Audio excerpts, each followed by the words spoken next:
America's Got Talent star Jane Marczewski has passed away after battling with cancer. She was 31 years old. Imagine being told you have a 2% chance to live. Then, against all odds, you sing a song that makes millions cry. That's the story of Jane Marczewski, a woman who faced unimaginable pain, 3 battles with cancer, a broken marriage, and the crushing weight of a world that seemed determined to break her. But she didn't crumble. Here's how Jane's journey became both heartbreaking and deeply inspiring. Jane Kristen Marczewski, born on December 29, 1990, in Zanesville, Ohio, grew up in a lively and loving family. Her parents, Mitchell and Sharon Marczewski, raised her alongside 6 siblings, including Mitchell Jr., Andrew, and Caitlin. The home was always bustling with activity, music, and faith. Jane's grandparents, Richard and Elizabeth Rumora, played a big part in her upbringing, offering guidance and support. Her family's deep religious beliefs shaped her values and later became a source of strength during the challenges she faced. Jane attended Licking County Christian Academy and graduated in 2009. Her education wasn't just academic, it was rooted in faith and community. She spent her high school years deeply involved in youth ministry at Cornerstone Church in Licking County. Whether she was leading worship or organizing Christian events, she was always finding ways to share her faith through music. These experiences helped her develop not only her singing and songwriting talents, but also her ability to connect with people on a deeper level. Jane's journey as a songwriter began when she was just 6 years old. She worked with her mother to finish song lyrics, sparking a lifelong passion for music. Growing up, she and her siblings frequently sang in church, but Jane stood out for her unique ability to write heartfelt and meaningful lyrics. Her songs often reflected her faith and a deep understanding of emotions, themes that would define her music throughout her life. At Cornerstone Church, Jane was known not just for her musical talent, but also for her humor and warm personality. She always had a joke ready, often at her own expense, and her infectious energy made her a favorite among both kids and adults. She went beyond music, mentoring underprivileged youth and providing them with snacks and support after school. Her impact on the community was profound, and when she passed away, the church held her memorial service, live streaming it worldwide. Pastor Todd Garman described her personality as a true reflection of her faith and love for others. Jane's passion for music blossomed further when she attended Liberty University, where she studied marketing communications and graduated in 2013. At first, she was unsure about pursuing music as a career, but halfway through college, she began to take it seriously.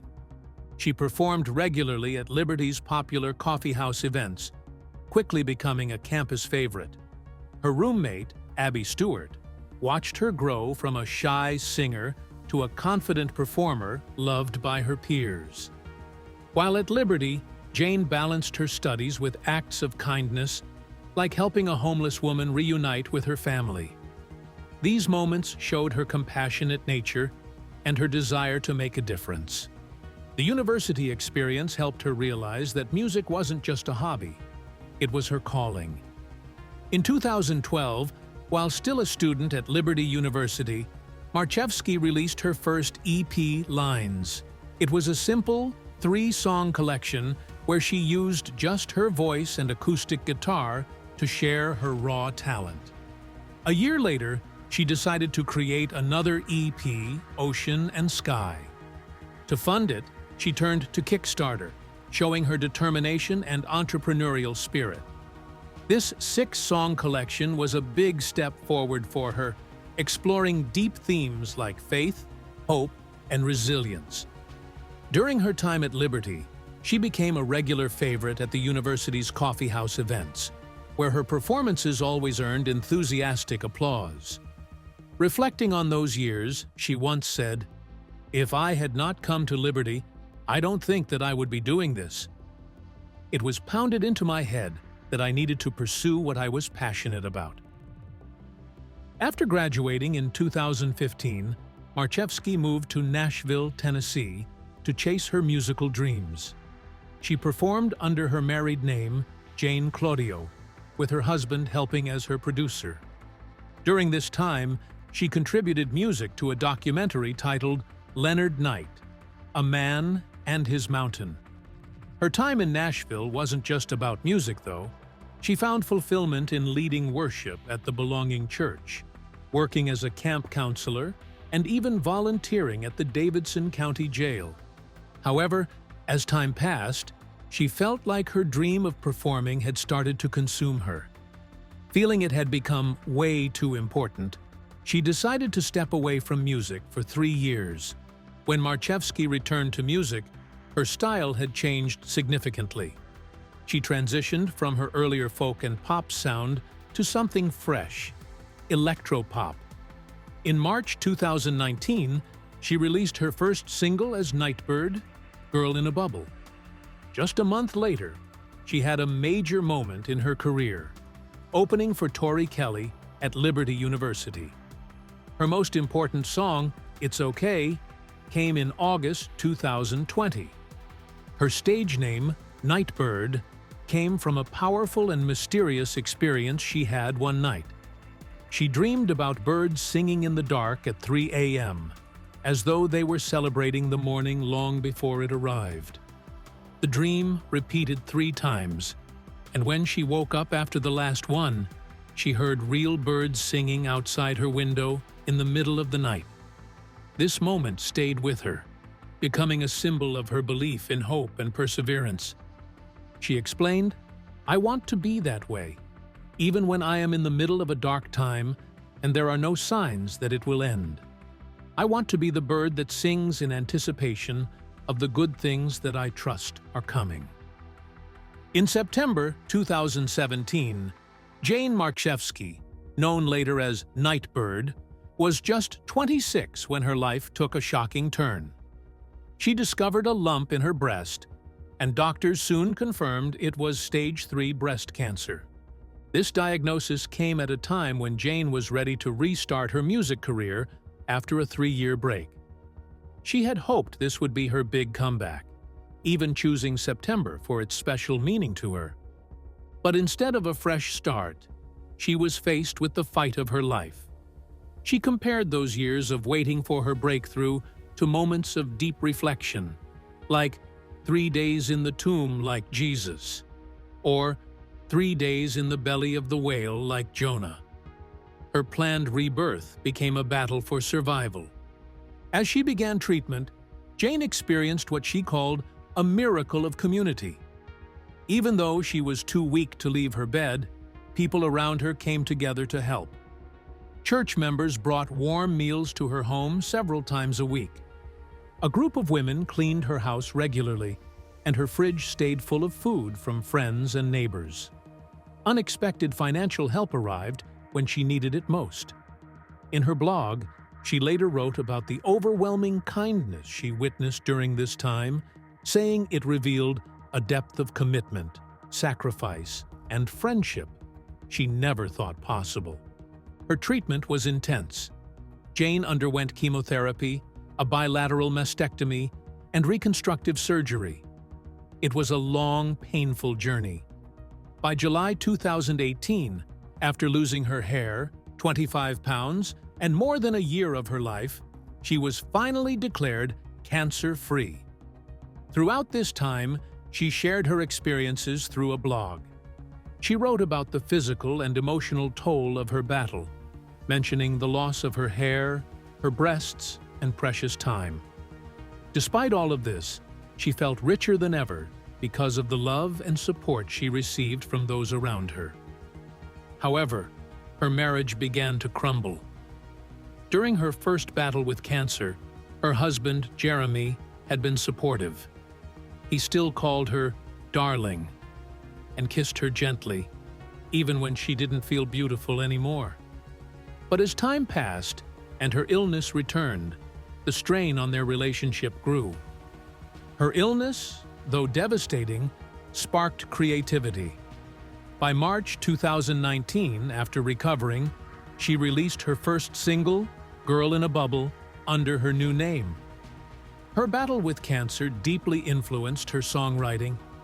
She poured her pain, resilience, and hope into her music, creating lyrics that would later connect with millions.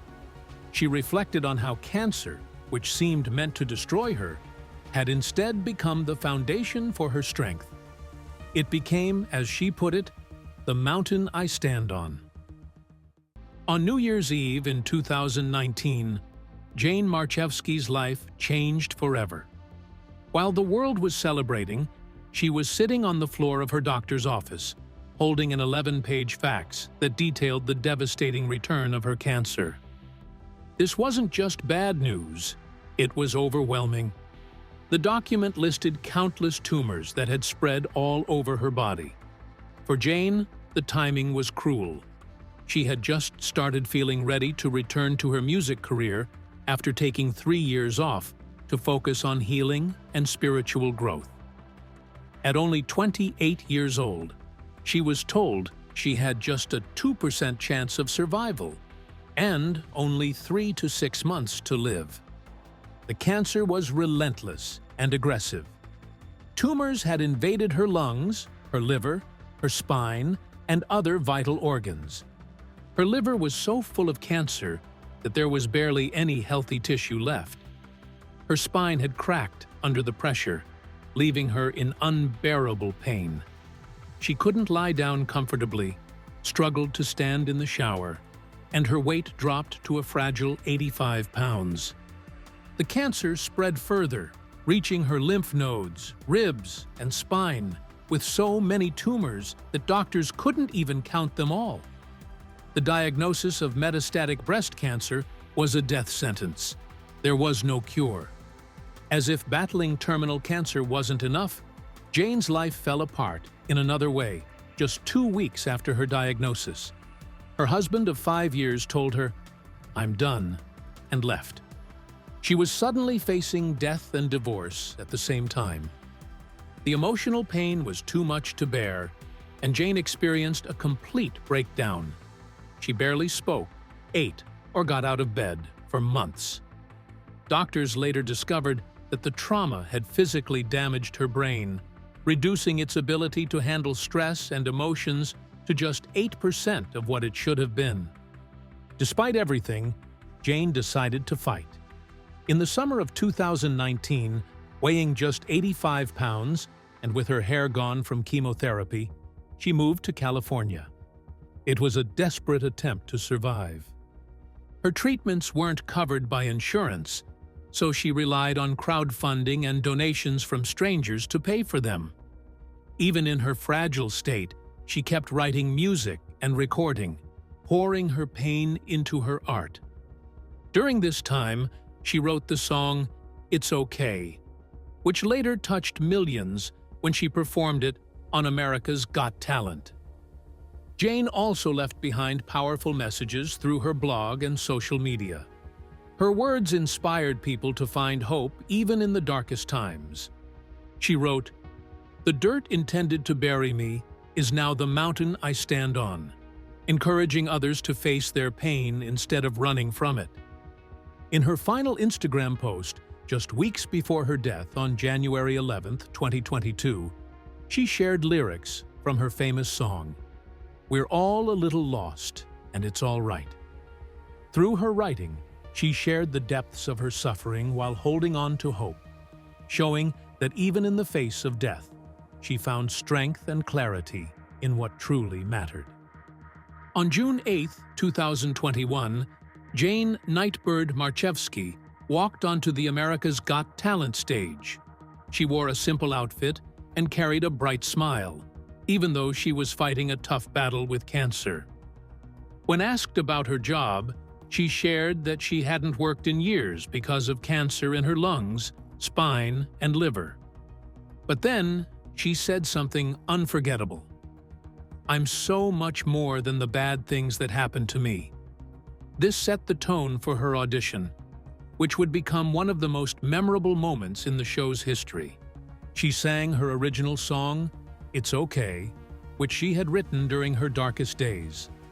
At the time, doctors had given her just 6 months to live.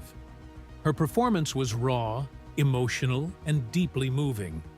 The audience and judges were in tears. Even more touching was when she said she had only a 2% chance of survival, adding, 2% is not 0%. 2% is something, and I wish people knew how amazing it is. Simon Cowell's reaction was unlike anything anyone had seen before. After her song, he told her it was the most authentic performance he'd heard all season. Then, instead of simply giving her a yes, he surprised everyone by pressing the golden buzzer. This moment became one of the most powerful in the show's history. Simon later said it was his favorite golden buzzer moment ever. Normally stoic and reserved, he was visibly moved. The audience erupted into cheers, and all 4 judges gave her a standing ovation. As the golden confetti rained down, Nightbird stretched out her arms, embracing the moment with joy. This scene later became a symbol of her strength and resilience in the face of life's challenges. Her audition wasn't just a hit with the judges and audience, it also made waves across the world. Her song, It's Okay, became a chart-topping success almost overnight. Within a day of her audition airing, it reached #1 on iTunes, surpassing songs by major artists. The YouTube video of her performance got over 30 million views in its first week, making it the most-watched audition of the season. The song even charted internationally, hitting #1 in countries like Canada and Australia. Other songs she had written also gained attention, with New Year's Eve climbing to #14 on iTunes months later. Nightbird wasn't just inspiring hearts, she was dominating charts.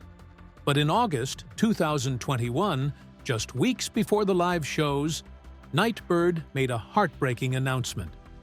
Her health had taken a turn for the worse, and she had to withdraw from the competition. She shared the news on Instagram, explaining that new scans showed her liver was mostly cancer and that she needed to focus on her health. Despite this setback, she remained optimistic, saying she was planning my future, not my legacy.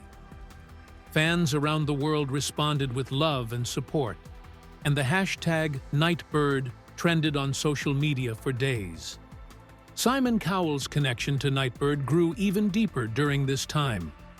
When she appeared on the show virtually after her withdrawal, he held back tears and told her she hadn't let anyone down. Her journey deeply affected him, and when she passed away in February 2022, he paid multiple tributes to her. Simon called her an extraordinary person and said he couldn't watch her audition after her death because it was too emotional. A year later, in 2023, the Mzansi Youth Choir from South Africa performed It's Okay as a tribute during season 18 of AGT. Simon openly wept during the performance, a rare display of emotion that showed just how much Nightbird had touched his heart. He later said her golden buzzer moment would live on forever and ranked it as the best in the show's history. In her final months, Jane Marczewski, known to many as Nightbird, moved to San Clemente, California, to stay with her brother, Andrew. Even though her health was failing, she continued sharing her thoughts and messages through social media. From her bed, she recorded a video that deeply resonated with people. In it, she spoke about grief and hope, explaining that feeling sad doesn't mean you aren't grateful or hopeful. This message became a key part of how people remember her. On February 19, 2022, at the age of 31, Jane passed away after fighting cancer for 4 years. Her family, including her parents, Mitchell and Sharon, and her siblings, Mitchell Jr., Andrew, and Caitlin, were by her side. Just a few weeks before her death, Jane found out her song It's Okay had reached #1 on iTunes. She also learned that Simon Cowell had written the foreword to her upcoming poetry collection, Poems for the Dark. After Jane's passing, her family decided to honor her legacy by creating the Nightbird Foundation. Her brother Mitch became the CEO, and their mission was clear: to help others facing cancer, just as Jane had done during her life. The foundation's first beneficiary was Elaine Fay, a cancer patient Jane had personally supported with a $20,000 donation during her own treatment. Today, the foundation offers Gifts of Hope boxes with items that helped Jane during her journey and provides direct grants to help women afford breast cancer treatments, which can cost up to $8,000 per week. Their first major fundraiser, Nightbird Night of Magic and Hope, was held on October 27th, featuring 2021 America's Got Talent winner Dustin Tavella. The event was a touching tribute to Jane's spirit and has already helped many women access life-saving care. Jane's openness about her experience with cancer brought attention to the challenges faced by young women with breast cancer. She was first diagnosed at 27 and battled the disease 3 more times. By the time it spread to her lungs, spine, and liver, she was given only a 2% chance of survival. Despite this, she approached her fight with hope and creativity, challenging the typical narrative of cancer patients as victims. Her treatments combined traditional methods with integrative care, sparking conversations about more holistic approaches to cancer treatment. Through her AGT performance and online presence, she inspired countless people by showing that even in the face of a terminal illness, life could still be meaningful. Jane's influence went far beyond her music. Her audition on America's Got Talent was viewed more than 200 million times, and her quote, "You can't wait until life isn't hard anymore before you decide to be happy," became a beacon of hope for many. Even though she only performed once on the show before withdrawing due to her health, she left a lasting impact. Her legacy inspired tribute performances, including one by the Mayas, a dance group that won AGT in 2022. Her poetry collection, introduced by Simon Cowell, continues to inspire readers. A celebration of her life was held on March 4, 2022, at Cornerstone Church in Heath, Ohio. Hundreds attended in person, while thousands joined online. Today, the Nightbird Foundation receives countless stories from people worldwide who found hope through her life, proving that her belief, 2% is not 0%, still gives strength to those facing impossible challenges.